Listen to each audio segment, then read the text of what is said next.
Dear Heavenly Father, thank you again for all of the blessings you have given our great community. Please be with us again tonight as we try to make the very best decisions to move our city forward. Thank you for the time and energy that all of the city councilors and the mayor and the city staff spend each day trying to make improvements in our city. And please keep everyone safe as they're traveling in this snowy, icy weather. Amen.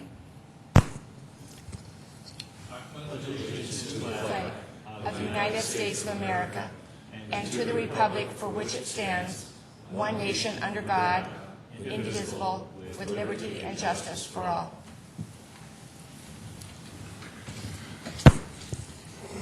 I'd just like to recognize we have Assistant Scoutmaster Harry Ingbird from Troop 371 from Gloria Day Lutheran Church here. Would you please stand, the members?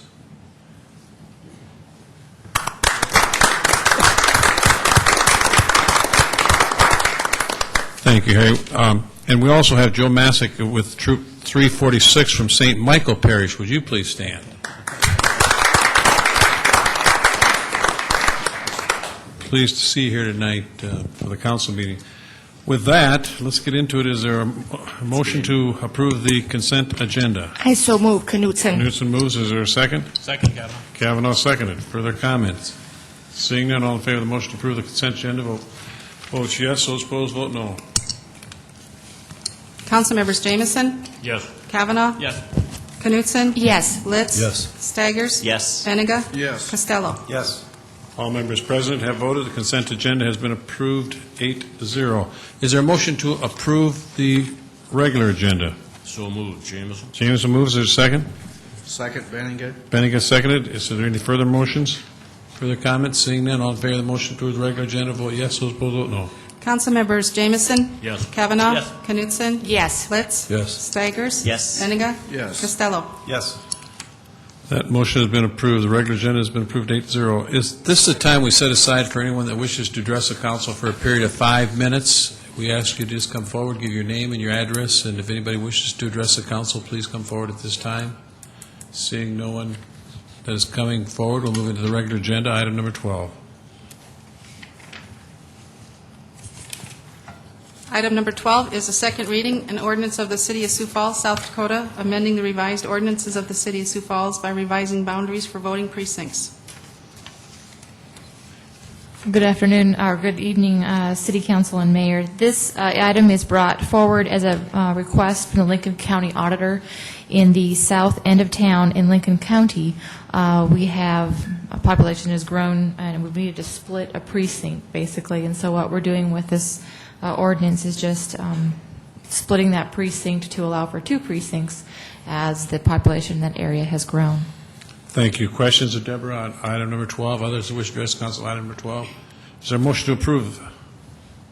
Move for approval, Benninger. Benninger moves. Kavanaugh seconded. Further comments? Seeing no further comments, all in favor of the motion to approve item 12, vote yes. Those opposed, vote no. Councilmembers Jamison? Yes. Kavanaugh? Yes. Knutson? Yes. Litz? Yes. Staggers? Yes. Benega? Yes. Brown? Costello? Yes. Item 12 has been approved, 7 yes, 1 excused. Item 13.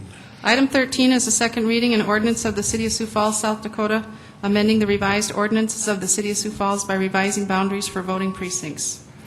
Good evening again. This item is also brought as a request from the Lincoln County Auditor's Office. We had all met in a group some time ago with actually planning Jeff Schmidt and had revised the boundaries, splitting the precinct into 2. Thank you. Further questions of Deborah on item 13? Others who wish to address council item 13? I move for approval of item number 13. Knutson moves. Is there a second? Second, Jameson. Jameson seconded. Further comments on that motion to approve? Seeing none, all in favor of the motion will vote yes. Those opposed, vote no. Councilmembers Jamison? Yes. Kavanaugh? Yes. Knutson? Yes. Litz? Yes. Staggers? Yes. Benega? Yes. Costello? Yes. All members present voted. Item 13 has been approved, 7 yes, 1 excused. Item 14. Item 14 is a first reading, an ordinance of the City of Sioux Falls, South Dakota, authorizing the issuance of its storm drainage system revenue bond to the South Dakota Conservancy District, authorizing the use of the proceeds thereof for capital improvements, pledging a portion of the storm drainage system revenue of the city to the payment of said storm drainage system revenue bond, fixing the terms of such storm drainage system revenue bond, authorizing the execution and delivery of a loan agreement between the city and the South Dakota Conservancy District, and authorizing the execution and delivery of such storm drainage system revenue bond to the South Dakota Conservancy District. Good evening, Chad Heavey, Office of Public Works, Engineering Division. This ordinance is associated with the Clean Water SRF loan in the amount of $2.621 million to fund the following storm sewer and drainage improvements. The design and retrofit of 8 existing detention ponds with best management practices. These best management practices will reduce pollutants in the stormwater to comply with the EPA's Phase 1 community standards, which apply to Sioux Falls. In addition, another project will be the preliminary design of 9 existing detention basins with these best management practices. And finally, it'll fund the design and construction of Phase 3 of the 30th Street and Colville Avenue Area A storm sewer project, which is also known as the Hayward Addition Drainage Project, which will improve the drainage conditions south of Sioux Valley and north of Edison. A resolution authorizing the mayor to sign this application was approved by the City Council in January. Questions of Chad? Kermit and Bob? Yes, Chad, you mentioned that part of this is going to be used for Phase 1 community standards. How many phases are you going to be? No, the EPA standards for Yeah. communities are based on phases. If the population of a community is over 100,000, you are a Phase 1 community. We are that community. Oh, so we're just a Phase 1. Yeah, there So will be- until we get to be a larger community, we'll always stay Phase 1. I am Okay. pretty sure we'll be Phase 1. Okay. Rapid City, I believe, would be a Phase 2 community, a smaller community. Oh, okay. Bob Litz. Chad, just for general information, could you give us a brief description of how you retrofit 8 ponds as well as the detention basins? Well, the actual construction of the 8 ponds, we'll do 4 this year and 4 next year. They are existing detention ponds or regional ponds that we have studied and determined that putting these best management practices in will not create a negative effect such as backing up water upstream. We'll go in, construct a concrete weir or some type of structure that'll allow those ponds to hold water and to allow the fertilizers and other pollutants that run with the stormwater, will allow them to settle out and then discharge a cleaner water to the river. Further, Pat? Chad, is this retrofit is required by the EPA? We are, through our permit, to improve the stormwater quality because of our, we are a Phase 1 community. So we go through, look at our existing ponds. We make the determination whether we can retrofit the pond to provide this water quality or if we cannot. And these 8 we have studied and have determined that we can provide this. And can you tell me a little bit about the revenue source to repay these bonds? This is not second penny, this is... This is the drainage fund. Okay. Further questions? Kevin? Chad, this doesn't in any way increase the capacity of these ponds. It just improves our ability to clean the water. It allows us to store the water to create a quiescent environment to allow the impurities to settle out. And Further- the interest rate on the SRF loans is 2.5% for 10 years. 10 years. Thank you. Further questions? Not? Let's go to 15. Item 15 is a first reading, an ordinance of the City of Sioux Falls, South Dakota, authorizing the issuance of its sanitary sewer system revenue bond to the South Dakota Conservancy District, authorizing the use of the proceeds thereof for capital improvements, pledging a portion of the sanitary sewer system revenue of the city to the payment of said sanitary sewer system revenue bond, fixing the terms of said sanitary sewer system revenue bond, authorizing the execution and delivery of a loan agreement between the city and the South Dakota Conservancy District, and authorizing the execution and delivery of such sanitary sewer system revenue bond to the South Dakota Conservancy District. This ordinance is associated with another clean water SRF loan in the amount of $3.744 million to fund the following projects: design and construction of Segment 1 of the Central Main Sanitary Sewer Replacement Project, and the design of Segment 2 through a portion of Segment 5 of the same project. Now, these projects were outlined in the Sanitary Sewer Collection System Facility Plan dated January of 2008. A resolution authorizing the mayor to sign this application was approved in January. A CIP amendment will follow to move this project from 2009 to 2010, from that 2 years up to 2008. Questions, Chad, on item number 15? Not, is there a motion that the hearing date for items 14 and 15 for February 19th? I so move Knutson. Second, Costello.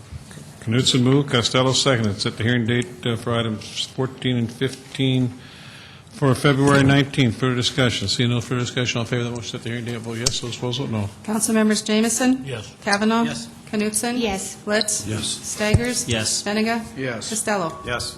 All members present voted. The hearing date for item 14 and 15 has been set. The second reading for February 19th, 7 yes and 1 excused. Item 16. Item 16 is deferred action, a resolution approving the special assessment role for construction of grading, gravel, curb and gutter, sidewalk, storm sewer, asphalt surfacing, driveway approaches, water main, sanitary sewer main, and streetlights on Southwestern Avenue from Black Rock Circle to West Bitterroot Street. This portion of Western Avenue was constructed in 2005 by Friesen Construction at a cost of $385,000. This resolution will assess MVB properties $26,297.69 for water main, sanitary sewer main, and service line costs in compliance with city ordinance. Questions of Chad on item number 16? Others that wish to address the council on item number, Kevin? Chad, when we deferred this from, I believe it was December or January, there was a total amount to be assessed of $89,999. And now it's, you said 26? Yes. What's the, how did we get such a big difference here? Well, as we were working with the property owner on this assessment amount, we wanted to make sure that we were assessing this cul-de-sac east of Western Avenue in a consistent manner with how Black Rock Circle, that cul-de-sac, was assessed. So we sat down and wanted to make sure we were assessing them both in a consistent manner. So the difference between the $90,000 and the $26,000 is the city's responsibility? Is the street assessment costs. Black Rock Circle, it was determined at that time that that was a collector street. It would be not be assessments because it was at the free quarter-mile point. Then we made the determination that that would also apply to this cul-de-sac. There's a drainage way just north of there that would have, they had a natural barrier there that did not allow them to line up their street with Black Rock Circle as we typically would. So that $60,000 difference is street assessment costs that the city is paid for. Further questions of Chad on item number 16? Others that wish to address the council on item 16? Is there a motion to approve? So moved. Let's move. Is there a second? Second, Jamison. Jamison, second. Further comments on the motion to approve item 16? Seeing none, all in favor of the motion to approve, vote yes. Those opposed, vote no. Councilmembers Jamison? Yes. Kavanaugh? Yes. Knutson? Yes. Litz? Yes. Staggers? No. Benega? Yes. Costello? Yes. All members present voted 6 yes, 1 no, and 1 excused. Item 16 has been approved. Item 17. Item 17 is deferred action, a resolution vacating South Lake Avenue from 50 feet north of section line West 12th Street to West 11th Street. This improved portion of Lake Avenue is north of 12th Street between Zomer Motors and Bob's Cafe. Zomer Motors plans to use the vacated right-of-way to construct a new office building on the northeast end of their property. A utility easement will be maintained for public and private utilities. The petition was initiated by BHI Construction for Dale Zomer. The petitioner has complied with our street vacation policy. A neighborhood meeting was held on January 7th. A second meeting was then held on January 30th with an increased mailing area notice. 7 parties attended the meeting, with 2 in opposition, 3 in support, and 2 who did not have an opinion.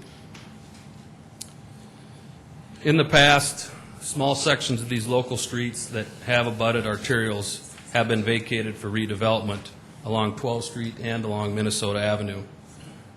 At the time of these vacations, there were concerns existed regarding the uncertainty of how local traffic patterns would change as a result of the vacation.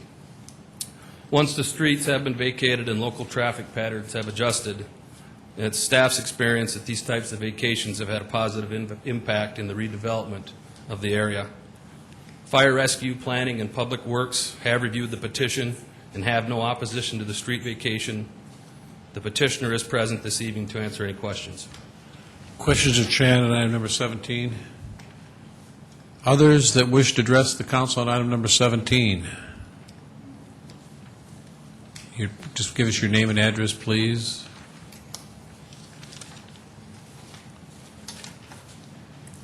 Hi, Brenda Calzo. I live at 208 South Lake Avenue.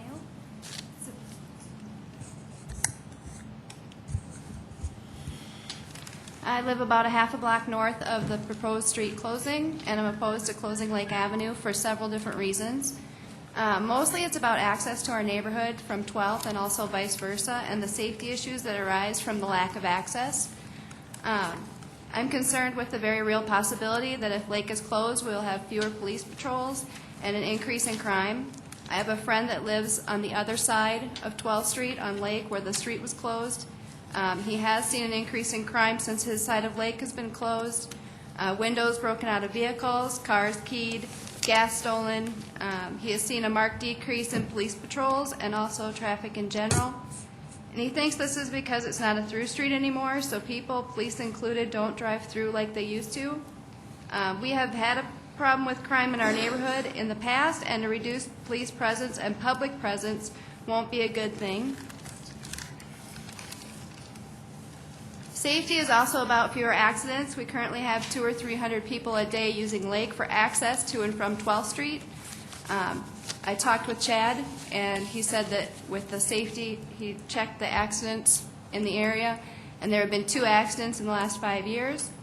So closing Lake to reduce accidents is not only incorrect, I believe that the opposite will be true. You will be increasing traffic on 11th Street, and people will be trying to turn left onto West to get to 12th Street.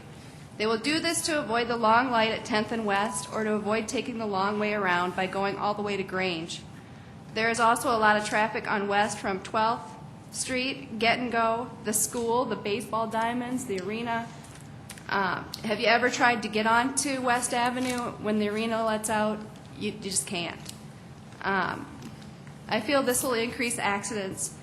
Traffic on 11th Street will also increase from a new youth center on 11th and Koval, and 3 currently unoccupied apartment buildings that are at that same intersection. They're unoccupied. There's going to be people driving that way too.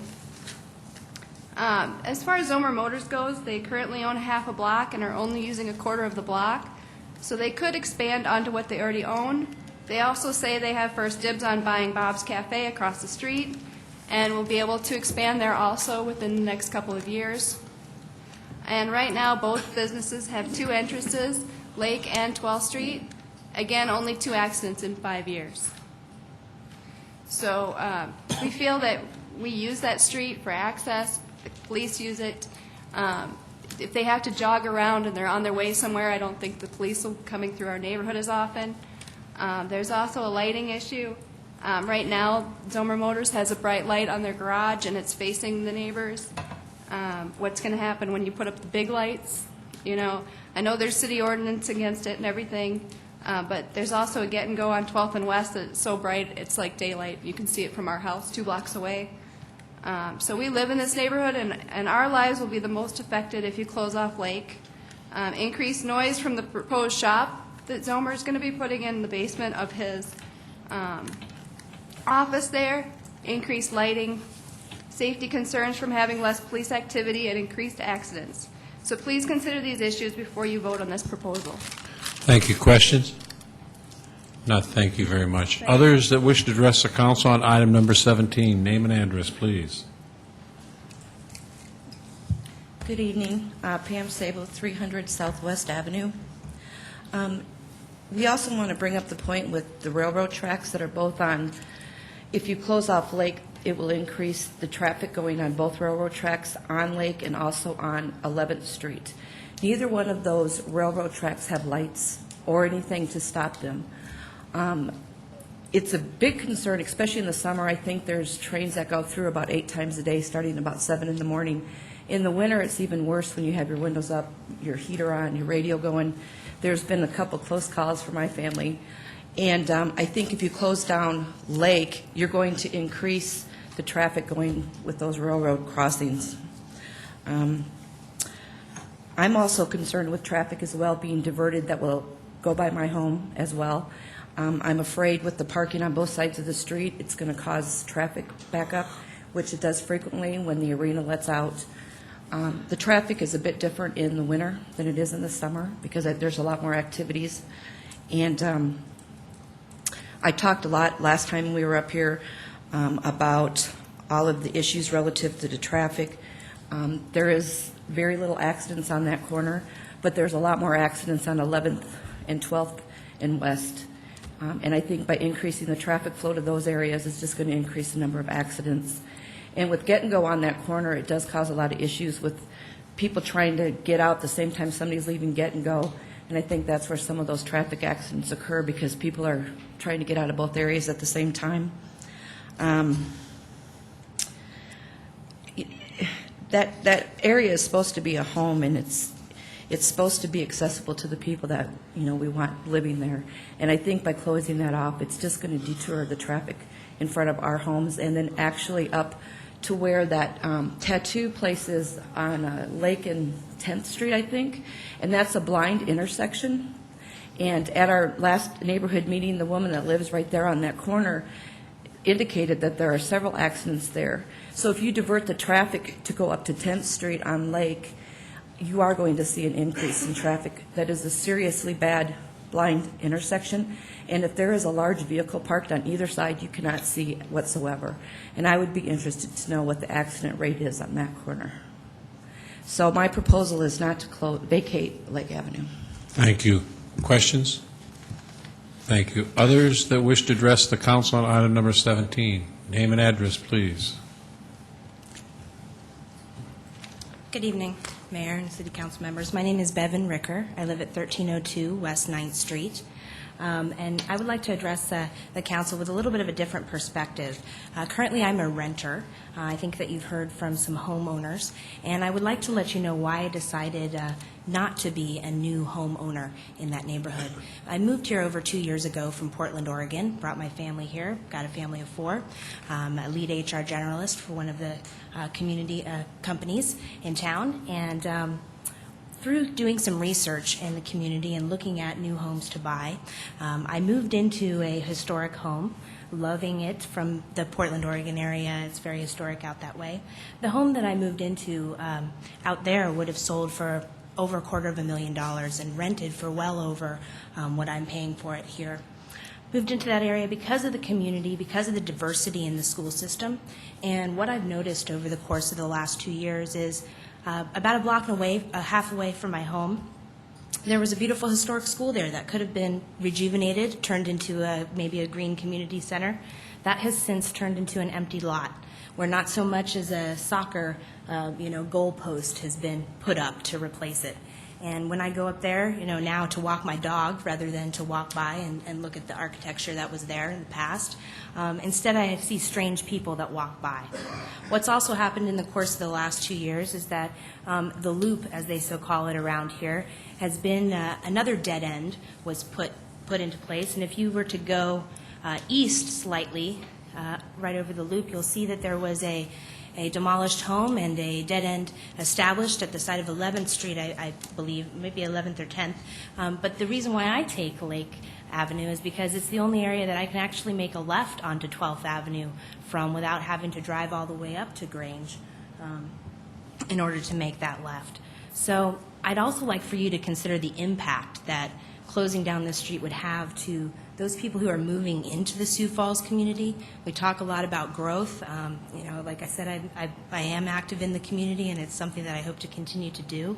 And when you look at growth, you have to make sure that you're attracting new homeowners to that area. I did see lots of flyers going out for rejuvenation grants on homes. I've noticed the cleanup that's been done on some of the rental properties that are not upkept, as mine is. And I would just like to say that I do agree with the homeowners that you've heard from, that it's going to increase the crime. It's going to make it so that the traffic flows are not diverse in that area as well. And I think that when I look at that area, it tends to be, instead of an area that, you're really putting the energy into rejuvenating and making those historic homes beautiful again, and maybe looking into some sort of green rejuvenation project. It really is something that I see some walls going up. You look at the other side of 12th Street. I know that was brought up tonight. There isn't a traffic flow on the other side of 12th Street. And if you look at the crime rates on those two streets,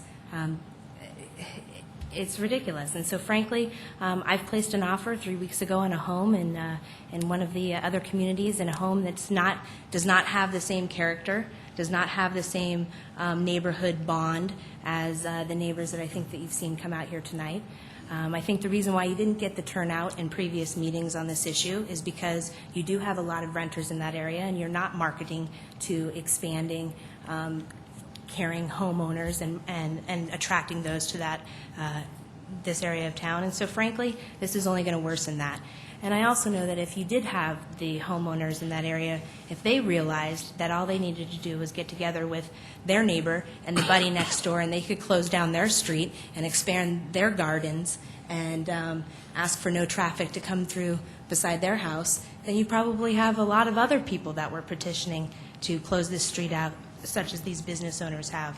So I encourage you to put your energies elsewhere instead of trying to close off this community with some sort of a city gate that has another name, and call it business expansion. So, thank you. Questions? Others that wish to address the council on item number 17? Not? Sir.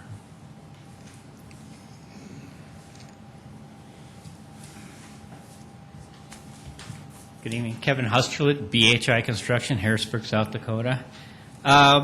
I was asked we've had several meetings regarding the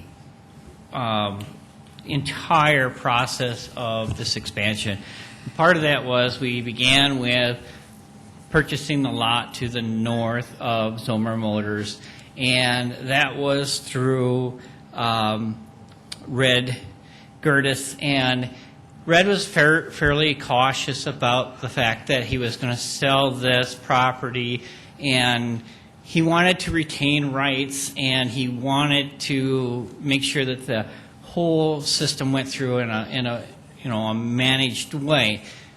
Through that, we ended up having to go through a rezoning because Zomer Motors did not want to purchase this property unless they could get it rezoned. Then we needed to get a conditional use to put a car lot, basically office building, on that lot. So we've been through a process of very, very slow process of rezoning, conditional use, and now we're asking for the vacation. All of this has been due to how everybody's temperament has been in the neighborhood. And we have tried to be sensitive to the people in the neighborhood, and we are also trying to make sure that this is an actual buffer and improvement. We're not trying to make this an infringement on other people in that neighborhood. We are trying to make it so that, in newer neighborhoods, we try and do a commercial area, an office area, and then go more into R2 or the apartment or multifamily, and then get back into residential. And we just can't, we don't have that ability to do that in this neighborhood. What we have is a residential neighbor that sits right on top of a road with 20,000 cars a day going down it. And we're trying to actually make that buffer and actually give that upside, the 12th Street side, a commercial, good look appeal, and the side that is to the neighborhood, the north side, we're trying to bring that to a office type appeal. In other words, the people that are in that residential area would be looking up towards a nice-looking architecturally designed masonry building to blend with their houses, and not to be overmassing and overcoming them with light, but to complement and be an equal to a residential area as quickly as we can in a one-block area. I think what we're trying to do is a very viable project, and I do believe that we are doing a good job for the neighborhood. I do not live far from that neighborhood. I'm experiencing expansion, the types of things with like Walgreens has gone in. I do feel for the people that are in that neighborhood, but I also think that what we're trying to do here is a good job for the neighborhood. I'd be happy to answer any questions. Questions? If not, thank you very much. Others that wish to address the council on item number 17? Name and address, please. Good evening, Commissioners. Neil Schmid, Cirrus Commercial at 315 North Main in Sioux Falls. I'm here tonight to speak to you about the traffic safety issues that were mentioned by the previous people that gave testimony. The city, as you know, has had a long history of vacating low-traffic streets that come onto arterial streets. And my feeling is, and our feeling is, that controlled intersections, in other words, those with traffic lights, are safer than uncontrolled intersections or intersections with only stop signs. Currently, there are traffic lights on 10th and West and 12th and Grange. The traffic count conducted by the city last fall showed that on Lake Avenue, the street we're proposing to vacate, had 306 cars per day or vehicles per day on the weekend and 256 cars per day on the weekday. And we're estimating up to half of those could have been Zomer employees or its customers. The traffic count on 12th Street ranges from 22,700 a day to 24,200 a day, and that is over the last 5 years, according to the city traffic studies. So the neighbors within the area that we're talking about, my feeling is, can take 10th Street to a controlled intersection, one with a light, and that would be safe. Safer than one with just a stop sign, or go down to Grange. So this is an area that's in transition, as most of 12th Street is, and we would ask for your support on this vacation. Questions? Thank you. Thank you very much. Others that wish to address the council, item number 17? Name and address, please. Good evening. This is Dale Zomer, 1400 West 12th Street. It was back in 2002 that we purchased this property. And since then, in 2005, with the 12th Street State Road construction project, we lost both accesses to our property. And then in November of 2007, we acquired adjacent property just north of the dealership. What we did there, we improved this site by removing a few old residential garages, removing several older trees, and we also plan to do some adequate landscaping this spring. As we are trying to negotiate vacating Lake Avenue currently in 2008, we've sent out over 70 letters in the neighborhood, and we've had neighborhood meetings with relatively no legitimate complaints, and I emphasize the word legitimate. We think we've been good neighbors to these neighbors within the past 6 years. We run a quiet, clean, professional business, and we wish to continue to be good neighbors in the future.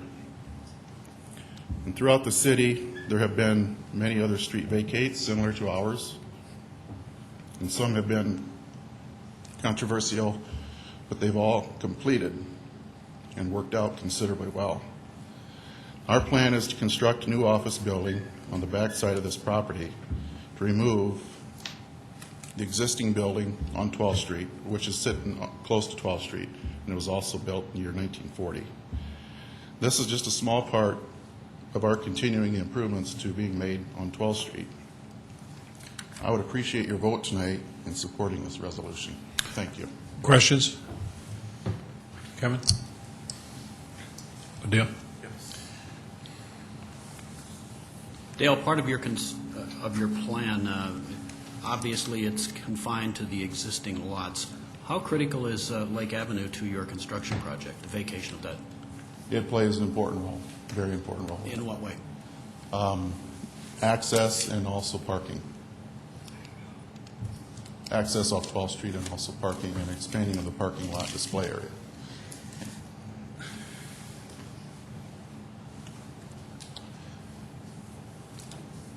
Okay, thank you. Any other questions?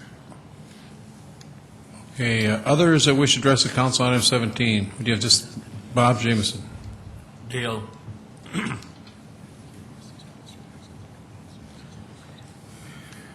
currently the only access to your lot is off of Lake Avenue, correct? Yes. And the incline to get into your property off of Lake Avenue is rather steep. Very Is steep. there any way to alter that?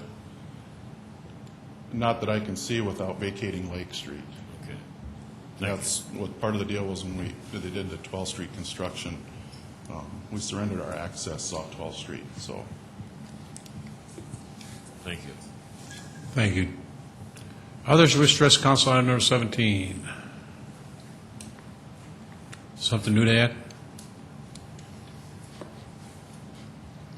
I just wanted to answer Kevin's question a little bit more clearly. What we're concerned about is the setbacks. We can apply more property towards the setback on the north side by getting the vacate of the street, and we move the building, and the location of the building becomes very critical to the use of the lot. Because we have a vacate, we get more space to move the building closer to that. You know, we get it all the way out to where the sidewalk is or the easements are at right now. So we pick up an extra 35 feet on that side, but then also it allows us a greater access area to the north to give it more of a residential feel. Thank you. Others that wish to address the council on item number 17. Not? Close it to council discussion or action. Dee? I take vacations, streets very seriously, and initially I was struggling a little bit on this topic, but I must say I have spent a considerable amount of time studying this item like the other councilors, and it was very helpful for me to spend extra time driving around and driving around and driving around that area, and I would like to make a motion to vacate that South Lake Avenue. Is there a second? Second, Jameson. James, second. Further comments? Point of order, Your Honor. Go ahead. Normally, it takes 6 councilors to close the street. Am I correct on I was that? going to say that. I was going to talk about that. Obviously, we're one short here tonight. Does that change the math? Not very. Very good. Thank you.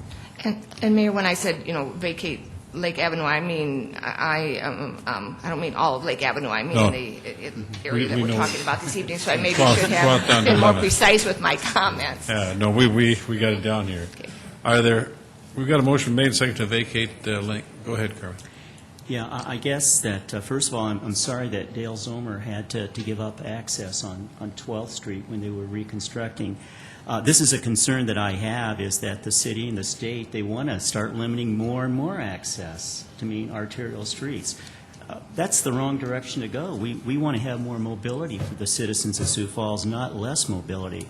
So what we have here is this dilemma of Lake Avenue, the part we want to vacate, in essence, is city property. And so what are we going to do?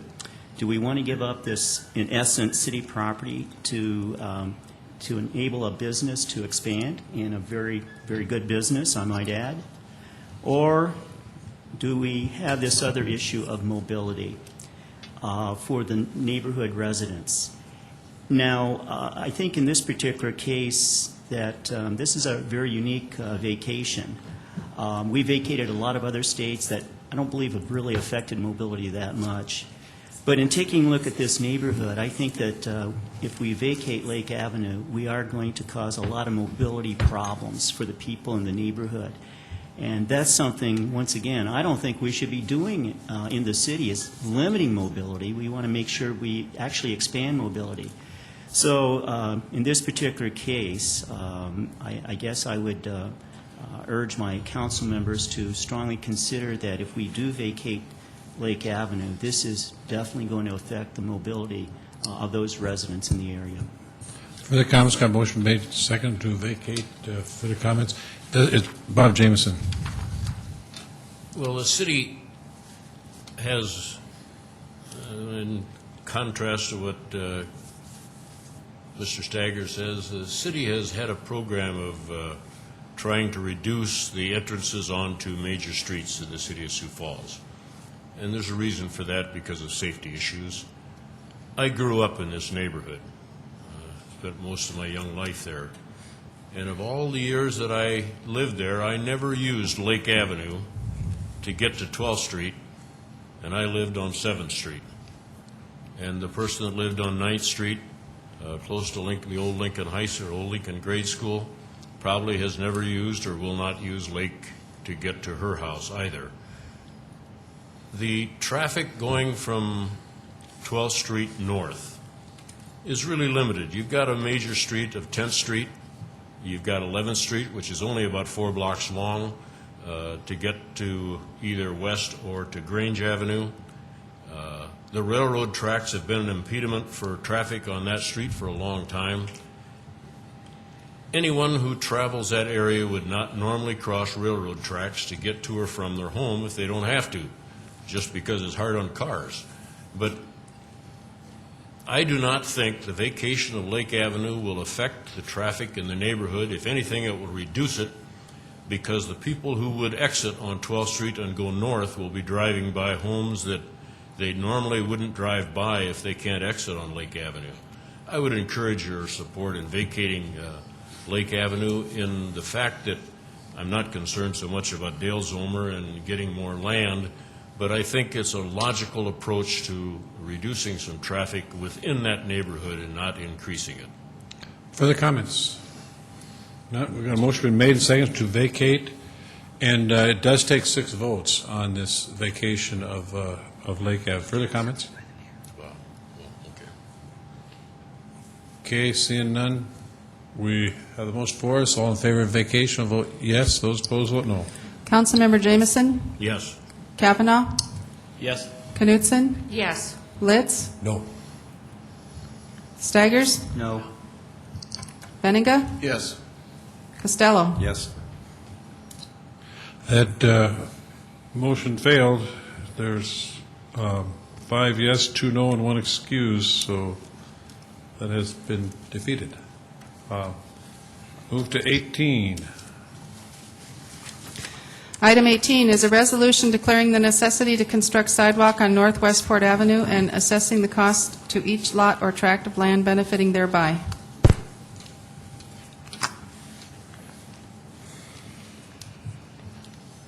This resolution is to construct sidewalk on both sides of Westport Avenue from Russell Street to north of Sencourt Drive, in conjunction with the Basin 13 sanitary sewer project. The sanitary sewer project consists of replacing existing 12-inch sewer main with 21-inch sewer main at approximately a depth of 25 feet. The installation of that pipe will require all of the existing street and curb and gutter to be removed. Mayor, excuse me, Chad, excuse me for interrupting you. I'm not quite sure. I would like to make a motion to reconsider the last item. I can't do that. To have it reconsidered? Sorry, Chad, I'm just not sure about my timing on how much time I have to do this. Chad, while we're waiting, could you see if you can catch the neighbors before they leave? It has to be the negative vote, so it'd have to be either Kermit or Bob Litz. It doesn't have to be, I thought it had to be the losing side as opposed to, They prevailed. Point of information, Mr. Mayor, what is a reconsideration? What does that mean? Well, you can move to reconsider, and then you can hear it the next, you'd have to wait until, when's the next meeting? No, next week. Yes, if you can actually make the motion to reconsider now, or you can make it next week. Yeah, well, either one. Either one, but that's the last time you can make a motion to reconsideration. It has to be made by the prevailing party, indicating that they would be willing at least to consider switching their vote. Does it have to be next week? Do they have a 1 week? yeah, I apologize for my confusion on that. I had that backwards in my mind.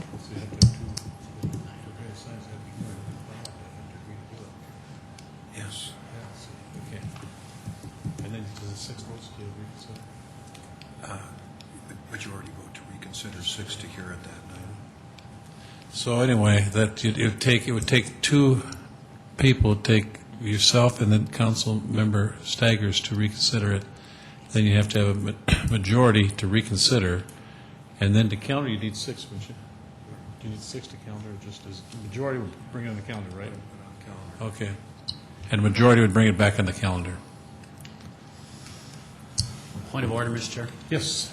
Would it take both the maker and the, we would only need one person to move the reconsideration, and then anyone could second it. Can anybody second that? Let's look at the rules here just a second.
Okay, you can have the prevailing side make the motion, anyone else can second it, and a majority vote, and then you could counter it, what is the date today? So you could count the 18th. That'd be next Monday. Next Tuesday, excuse me. So if there's a motion, we can accept it. If there isn't, we'll move on. Okay, we're ready to...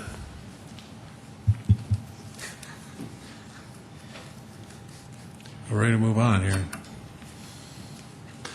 I see no motion been made, so let's go back to where we're at with 18. Okay, I'm not going to read it again, so are we on? Chad, you're up. All right, I'll start over then with, this resolution is to construct sidewalk on both sides of Westport Avenue between Russell Street to approximately 350 feet north of Sencor Drive in conjunction with the Basin 13 sanitary sewer project. Currently, there is no sidewalk on this section of Westport Avenue. The sanitary sewer installation will require that the entire roadway and the curb and gutter be removed. Staff is recommending that when the street is reconstructed, sidewalk is installed. In the past, sidewalk was installed when North 4th Avenue was reconstructed from Benson Road North to 60th Street North. And in a new development on Rober Drive, east of Cliff Avenue, sidewalk was installed also in an industrial area. Of the 21 property owners on Westport Avenue, 15 would be assessed approximately a total of $80,000 because they have access to the arterial street. Questions of Chad Kermit? I guess the major question, Chad, is would any significant number of people actually use these sidewalks in this kind of industrial area? In other industrial areas, there's quite a bit of pedestrian use. I can't say that in this area there is paths that have been worn out with pedestrian use, but I can't say if that's because there's no pedestrians there or if there's no sidewalks so nobody's out walking. Plus, with the additional development happening to the north, I think it's important that we provide this pedestrian separation from traffic. I mean, I wouldn't mind having a sidewalk if the city would pay for it, but having adjacent property owners paying for this, I mean, it doesn't make sense unless they want to. And I don't. The 15 affected property owners, how many of them are really thrilled about paying for this? I don't know exactly how many were in support and how many were against. Further questions, Bob Litz? There's a property between Maple and Sencor Drive that's notably absent with the sidewalks on one half of the street. Why did they get a pass? That will be addressed in item 19, but there will be sidewalk. I mean, that'll include sidewalk in item 19. Kermit? Yeah. Were these 15 affected property owners, did they get notice that they are going to be assessed? Yes. Further questions, Chad? Others that wish to address the council on item number 19, give your name and address, please.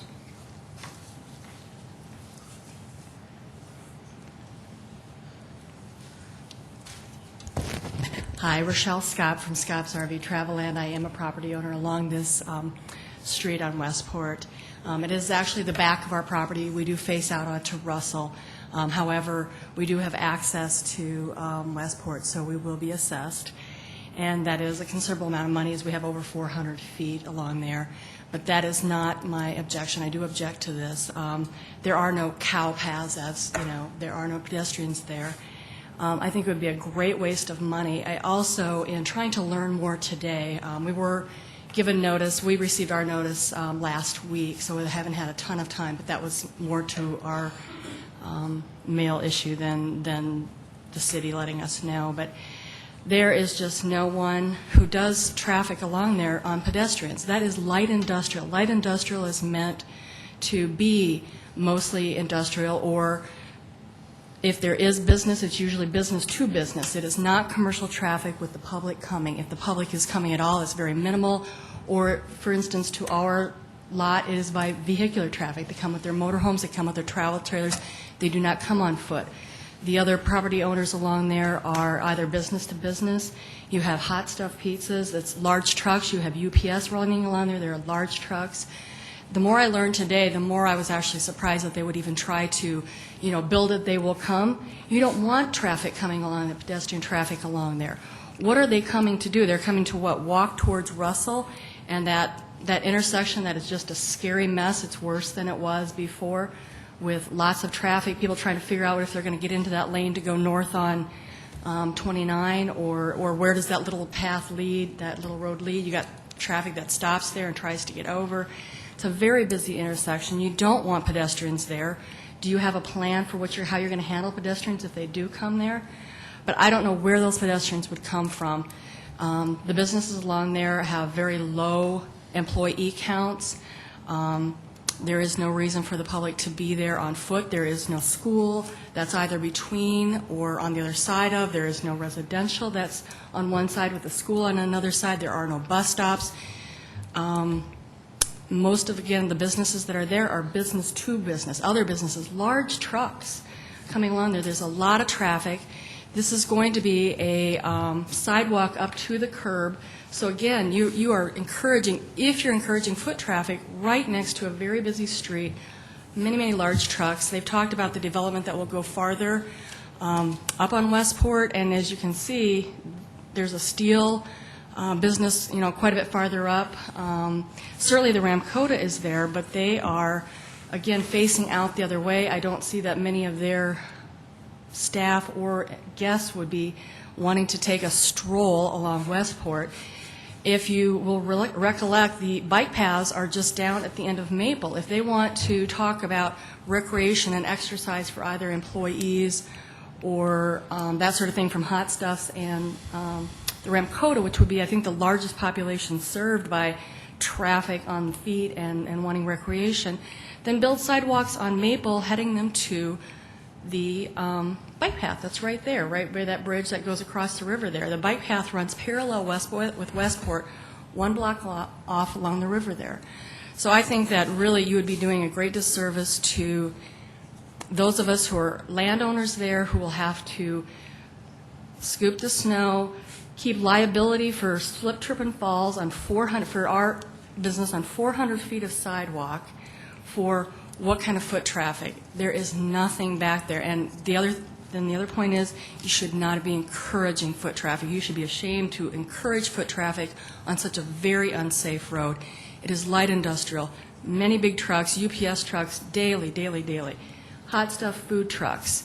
Safety Clean is there. The boom trucks from Lamar advertising. Motorhomes, travel trailers, that sort of thing coming in and out of there. That is not for pedestrians. There is nothing out there that would cause pedestrians, or I don't see in the future a need for that. So I think it would be a great waste of money. I understand there's concern that as long as we're ripping up the street, let's be efficient. I'm all about being efficient. As long as you're ripping it up, then build it. But as I asked Chad today, it's like, is it a build it, then they will come? I mean, there is no need for it now, and I see no need in the future. In fact, I think you should be discouraging foot traffic in a very, very unsafe environment there. So please do think about this and do vote against this. Questions? Dee? Not a question for Rochelle, but for Chad, is this topic, or this item tonight reminds me about a year or so ago when we had I think I would call it a similar discussion regarding sidewalks on North Avenue, and I actually remember voting against putting sidewalks in the first vote around, and I believe that some of this, Rochelle, ends up being somewhat of a disability issue also. But anyway, Chad, could you comment on that, because this seems like very similar to about a year ago when I think the majority of us the first time voted no sidewalks, and then we later changed our minds. For ADA. For ADA purposes. Well, we just did the assessment roll a few months ago for the sidewalks in that area of town. When I researched that, the council did vote to not put sidewalk in, and then I think a few months later, the decision was made to do it. The city has a commitment to providing access to meet ADA requirements. Back a curb sidewalk on this stretch of road, in my opinion, is no different than having back a curb sidewalk on 12th Street or back a curb sidewalk on 41st Street. I certainly, by not putting sidewalk, that I would not want to push the pedestrian traffic onto the city streets. With this construction we're doing on Westport Avenue, we have a limited right-of-way. The only way we can put sidewalk in is to put it back a curb. Down the road, if we had some complaints and we were to order sidewalk in, the construction at that time would be very difficult and leave us with a product that would not last as long as we'd like it to. This street will be a 3-lane road. We're anticipating that it'll last 15 to 20 years. At that time, we anticipate the traffic counts will be high enough that we'll have to go back in and widen this road. Pat? Chad, who enforces the ADA? Jeff Muntz in the... No, from a federal standpoint, isn't there Justice U.S. Department of Justice. Okay, it seems to me that we had a conversation, because none of us really wanted to build the sidewalks in on Fourth, and I don't think anybody really wants to build this either, but it seems to me we have a plan in place that was approved by the Justice Department for providing mobility or access for disabled people, and if we don't live up to that plan, we'll be in violation of some sort of covenants and could have severe consequences with retribution. Is that, Gary, can you? That's right. If I could, Mr. Mayor. We have streets in Sioux Falls that don't have sidewalk, but we have a plan that says when we reconstruct the street, we will construct the sidewalk. That is the plan that we have in place that has been approved by the Department of Justice. If we deviate from that plan, we run the risk of the Department of Justice coming to Sioux Falls, as they have in other cities, and say, build out the sidewalk everywhere. And you have to do it all at one time. And we simply could not afford to do that. I think the bill was something like $50 million. Big D. Thank you, Chad, for that. Is that, I guess, again, I just remember, like, Rochelle's very articulate as usual, and I have known her for a while, and I just, many of the same comments she made this evening were almost exactly word for word from what we heard from those other business people years, a year or so ago. But at this point, from the ADA standpoint, which I would like to make a motion to defer this item until our next week's meeting to ask Jeff Muntz, our ADA coordinator, or whatever his position is called, to be here also with us tonight to further answer Rochelle's concerns and anyone else's concerns. So that's a motion. I'm making a deferral motion. Would that be till 19th is Tuesdays when we have the next, so it'll be there till 19th? Yes, for the 19th, next Tuesday, since Monday we have off. Is there a second to that motion? I'd like to second that. Litz will second that motion. Further comments? Kermit? Yeah, I'm going to vote for D's deferral, but I do remember when we did have Jeff, and we also had a lawyer for those businesses here, too. And that lawyer gave a very convincing argument why we did not have to do this at all. So, I mean, I'm going to vote for your deferral, but I know what's going to happen next week. Jeff is going to come and say, yep, we have to do this. And we're not going to have another point of view being presented like we did when we voted on the North Fourth sidewalks. That's my only concern. We're not going to have another point of view. Got a motion been made and seconded to defer until February 19th for discussion on motion to deferral. Bob James. Unfortunately, I think we know what the answer is going to be next week because we've been down this road before. The issue is the plan that Chad referred to has been in place and been accepted by EPA and all those, whoever, ADA and whoever it is that's involved. And that's the way we've kept the city out of a problem of having to do it all at once, because we followed that plan. If we deviate from it, we're asking for trouble. And I would encourage you not to defer it. Okay, we got the motion before us. I guess I would say, in regard to D's motion to defer, how can we get into trouble just by deferring it a week? Got a motion before us, made and seconded to defer item number 18 until February 19th, I believe it is. Further comments? Being none, all in favor of the motion to defer will vote yes. Those opposed vote no. Council members Jamison? No. Kavanaugh? No. Knutson? Yes. Litz? Yes. Staggers? Yes. Benninga? Yes. Costello? No. It has been deferred 4-3 and one excuse, so it will be heard on the 19th. Let's go to number 19. Item 19 is a resolution declaring the necessity to grade gravel, construct curb and gutter, construct sidewalk and asphalt surfacing on North Westport Avenue, and assessing the cost to each lot or tract of land benefiting thereby. 19 is also associated with this reconstruction of Westport Avenue in conjunction with the sewer project. During discussions in the design of this project, we determined that on-street parking for Ramcota would be removed. In discussions with them regarding that, they requested that we build a parking lane for them in conjunction with this project. And this assessment would be for them to be assessed for the construction costs of that on-street parking lane and sidewalk. Questions of Chad on item 19? Bob Litz. Chad, will that actually widen there then to accommodate the parking lane and the sidewalk? Would it dip into their property as it is right now? There is room in that. The right-of-way issues up along this Westport Avenue are not consistent. There's varying widths, and this would be in the right-of-way. Very good. Thank you. Further questions of Chad? Others that wish to address the council on item number 19? Not. Point of order, Your Honor. Being it's 19, I don't know, is this stand alone, Chad? Well, this also includes the sidewalk, the piece you were talking about that's missing.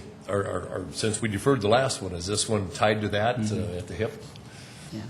I don't know if it is, but you could sure make the same motion if you want. Hear them both at the same time. I think it'd probably make sense to go ahead and make a motion to defer this as the item number 18 was. I'll second the motion. Knudsen and Kermit, go ahead. No, I was agreeing with Bob. Okay. Further comments on the motion to defer item 19 until February 19th, I believe it.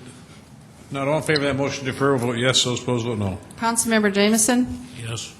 Kavanaugh? Yes. Knutson? Yes. Litz? Yes. Staggers? Yes. Benega? Yes. Costello? No. All members present have voted, 6 yes, 1 no, and 1 excused. That item number 19 has been deferred until February 19th. Item 20. Item 20 is a resolution authorizing monthly free electronics recycling events.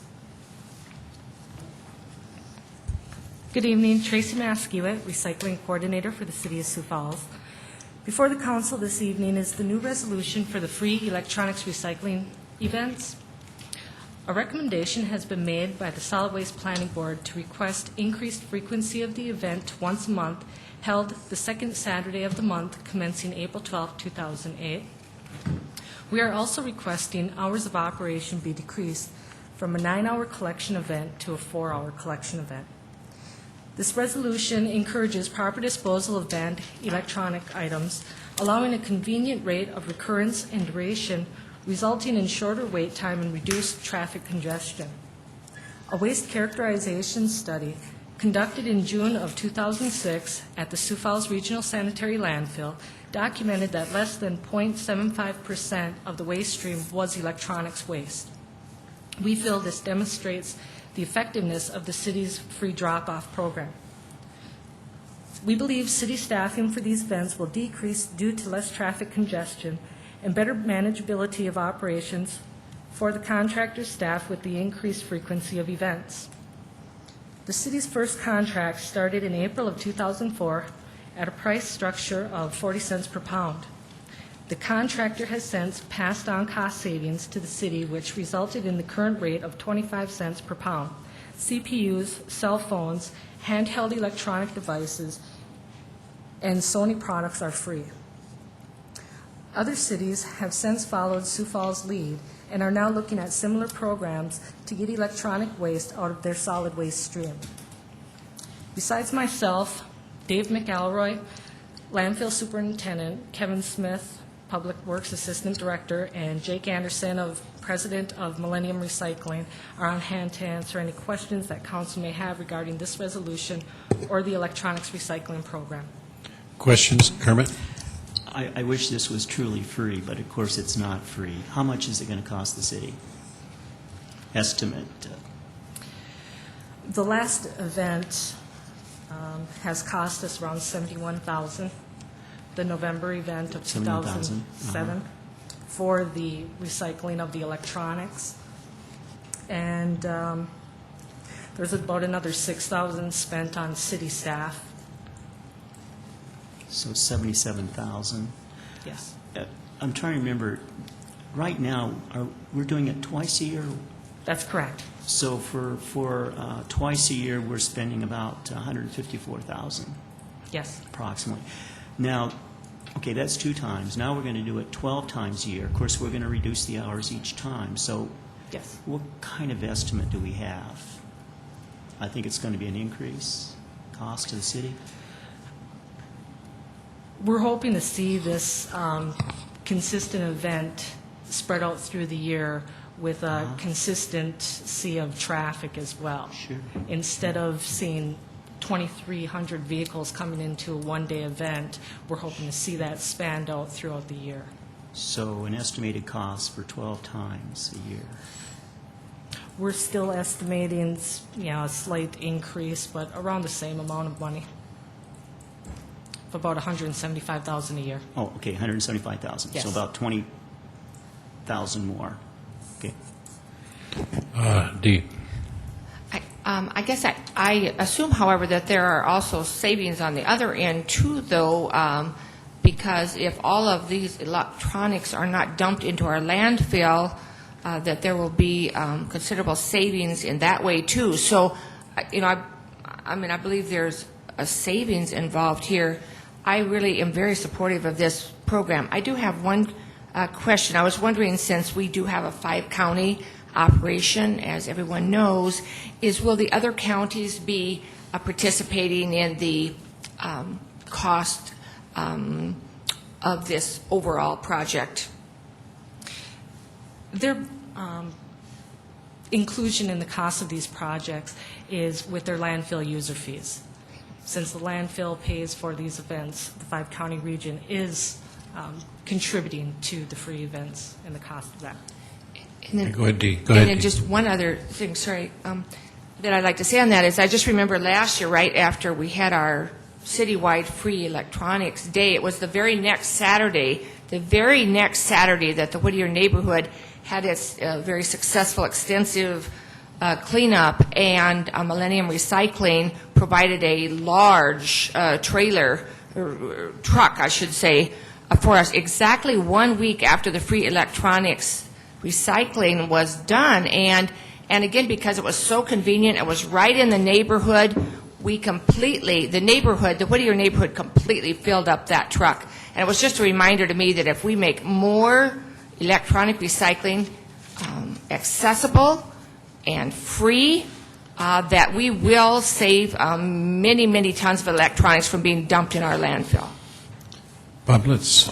My questions have to, I too tend to think this is a good idea on the surface, but what happens to these electronics after we collect them? Where do they go to? Where do they enter the cycle, and where do they ultimately wind up at? I think that would be better answered by Jake Anderson, Millennium Please. Recycling.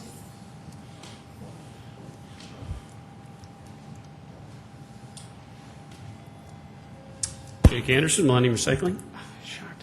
To answer your question, Mr. Litz, every item that we collect in our events is marketed domestically. Nothing goes overseas.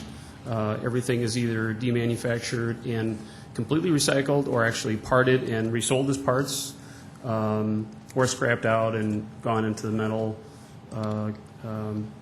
recycling stream, or plastic or wood, et cetera, et cetera. But everything is done domestically, and in some cases, it's actually recycled locally. Very good. You nailed it on the head. That's what I was talking about. Okay. Thank you, Jake. Thank you. Thank you. Bob Jameson. Jake, as long as you're there, Yes, sir. I assume you'll be one of the bidders to have this type of recycling. Do you anticipate? We are the contractor. Right. Do you anticipate your costs going down by having one more frequently than having a surge of people coming? Our costs probably won't go down. In fact, our costs will probably increase. However, city costs will probably go down. And the reason for that is, one of the reasons that we're suggesting, or that this issue is being brought up to increase the frequency, is the fact that this program has become so successful over the years, and our participation rates have really exceeded our expectations over the years. And because of that, we have had to significantly raise our staffing requirements, both with our staff and with city staff. And what we hope to accomplish by having this event more frequently is to actually reduce the amount of city staff required to put this event on, as opposed to, because when you do it over the course of 9 hours, obviously it takes a heck of a lot of people in order to make this happen. And because the participation rates have increased so significantly over the course of the last 4 years, it makes coordinating a 9-hour event pretty difficult, and it requires a lot of bodies. We make it a little less frequent. We hope to not have to have the same number of staff.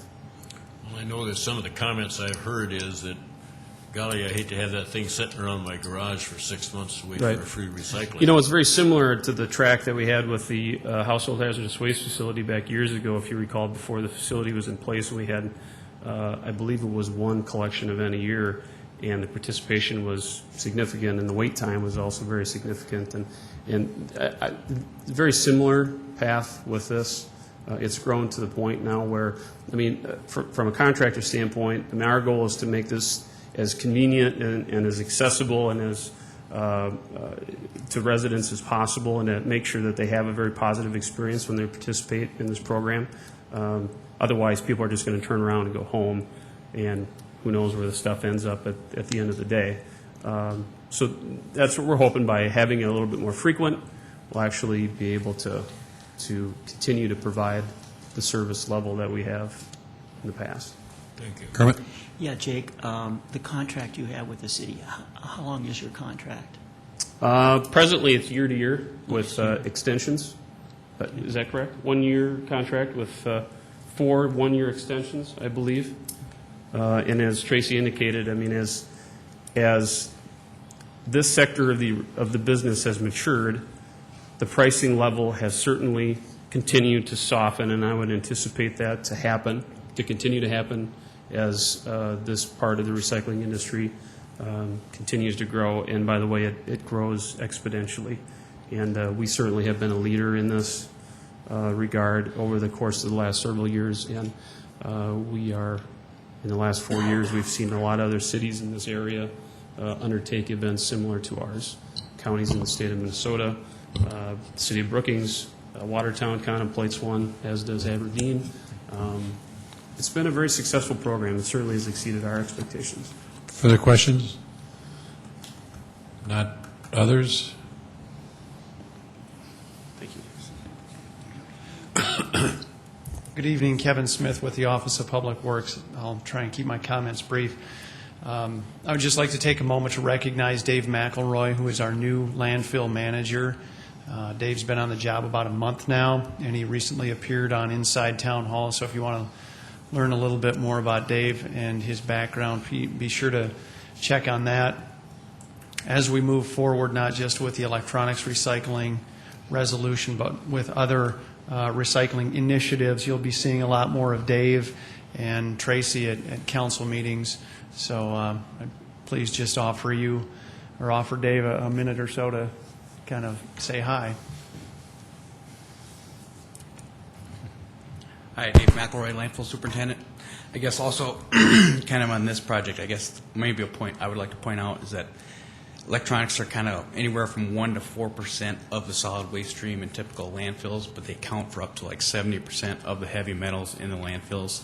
And of course, those metals can get back into the environment through the leachate or through the methane gas also that we produce. So I guess it's really important for the environment that we do this kind of thing for Sioux Falls. Kermit? Yeah, I just wanted to clarify on the payment of the cost for this program. It is actually coming then from landfill fees. Right, landfill user fees Sure. in the five-county region, exactly. Okay, thank you. Thanks, Dave. Others wish to address the council on item number 20? Not? Move for approval, Bennigan. Second, Costello. Bennigan moves, Costello seconds. Further comments on the motion to approve item 20? Seeing none, all in favor of the motion to approve, vote yes. Those opposed, vote no. Councilmember Jamison? Yes. Kavanaugh? Yes. Knutson? Yes. Litz? Yes. Staggers? Yes. Benniga? Yes. Costello? Yes. All members present voted 7 yes, 1 excused. Item 20 has been approved. Item 21. A proposed resolution vacating the north 25th feet of East Walnut Street adjacent to lots 9, 10, and 11, Block 12, Riverside Edition. This portion of Walnut Street is east of Cliff Avenue and east of the John Morrell area. This petition proposes to vacate an area 25 feet wide by 132 feet long. This section of Walnut Street does not contain any utilities and is unimproved. If vacated, a utility easement for public or private utilities will not be maintained. This area was annexed into the city after the petitioner's house was built, and the house is located 1 foot from the north right-of-way line. The petitioner has complied with our street vacation policy. A similar petition was presented last summer where it was proposed to vacate the entire portion of this right-of-way. The petition was withdrawn because of the sidewalk concerns in this right-of-way. The Path Committee, as requested by the council, we took this item to the Path Committee, which is the sidewalk in that area. The Path Committee unanimously voted to not endorse this walking path as a safe path route for the following reasons. This path was never adopted as a safe path route. The path is not in safe condition due to overgrowth and unmaintained concrete steps, and does not have a line of visibility in order for parents or school staff to safely view children from one side to the other. During the meeting at PATH, several Laura B. Anderson school staff were not even aware that the path existed. We did conduct 2 pedestrian counts this fall during the AM and PM hours to track how many students were using this. In those 2 instances, we did not find any. The small vacation of this right-of-way will not have any effect or not change the status of this existing concrete sidewalk. Questions of Chad on item number 21. Bob Jamieson. Are we setting a precedent by allowing the vacation of one side of a street and not the other? I think there's been instances where we have vacated small portions of right-of-way. I guess it's my intent that city will come back recommending vacation of the rest of this right-of-way and vacate all the right-of-way. And then during that process, city staff will hold a meeting with the neighborhood regarding the sidewalk. The Path Committee does not endorse this. The school district wants nothing to do with this, and it'll probably be my recommendation that the sidewalk come out. And if we do that, then the objections that we had before when this was in front of us would be alleviated as far as who would maintain that sidewalk. Is that correct? Correct. There would be no sidewalk there to maintain. You know, and I think when the sidewalk was put in the early 80s, the demographics in that neighborhood were different than they are today. I think a lot of there isn't either school children living at the bottom of the hill, and if there is, I think the parents are transferring their students to school in a different route versus this route. What I'm leading up to is should we not go through with the vacation of the whole street and remove the sidewalk and get it over with? We certainly can. I guess this petition to vacate was just this small portion. And I don't necessarily disagree with that. However, we're giving one person advantage to increase the size of his property 25 feet, and yet we're not addressing the issue of the sidewalk, which was the issue before, whether it was safe and should be used or not. I guess in my mind, we have addressed the safety of the sidewalk with the school and the Path Committee, and the only thing we haven't done is had an additional public meeting with the neighborhood, but I'm sure the sentiment of the neighborhood is not going to change. Thank you. Bob Litz. Would the petitioner that's petitioning for the 25 feet have to sign on for the rest of the vacation the second time that we look for? Yes. Very good. I guess looking at efficiencies, I tend to agree with Bob. We should probably do it all at once. We're heading that way, and I don't see any advantage to him having his 25 feet unless he wants a vegetable garden or something out there, and I think he's a little overgrown for that at this time. So, and I don't know, I do believe there is some instances or reasons that he's maybe trying to sell this property, and he can't sell it with it being this close to the property line. So I think that's why maybe, I guess my recommendation would be that we vacate this and then come back with the city petitioning to vacate the rest of the right-of-way and removing the sidewalk. if he sells the property, I wonder if the second owner would be amenable to the same situation. And hard to say. Further questions? Now, is there a motion set the hearing date? One more question. Okay, go ahead. If the 25 feet is vacated, and that leaves what? Another 60 feet or 50 feet? There's probably only 66 feet of right-of-way, so 40. If the additional is vacated, how is that split? Well, if it was 66 feet wide, 33 would go to the south, and then the remaining 8 would go to the north, to this property Okay, owner. it's split down the middle, it does not with the remaining right-of-way. Well, Gary, can you? No, because there'd already been a partial vacation of 25 feet, so that property owner would only be entitled to an additional 8. Okay, thank you. Further questions? Now, is a motion set the hearing date for March 10th? So moved. Mr. Kavanaugh moved. Who seconded? Second, Litz. Let's second it. Further comments? All in favor of the motion set the hearing date for March 10th for item 21, vote yes. Those opposed, vote no. Councilmember Jamison? Yes. Kavanaugh? Yes. Knutson? Yes. Litz? Staggers? Yes. Benega? Yes. Costello? Yes. All members present vote. The hearing date is set March 10th for item 21. Is there a motion to adjourn?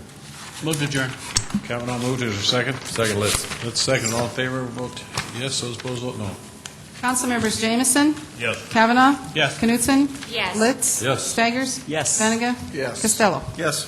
We are adjourned.